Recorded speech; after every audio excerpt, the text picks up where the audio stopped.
ডাইল বানাইলাম আজকে।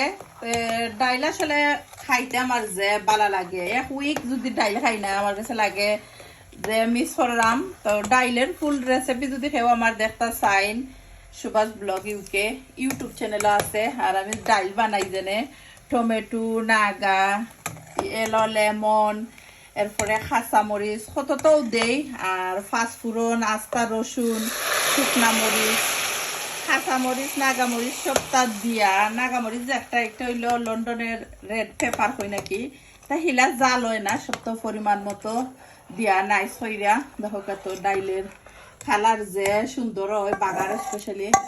আর আমার হাতের ডাইল আমার ফ্যামিলির সবাই লাইক করুন, পছন্দ করুন। আর জাস্ট খালি লাস্টে ফ্রেশ করেন্ডার পাতা আড করবো।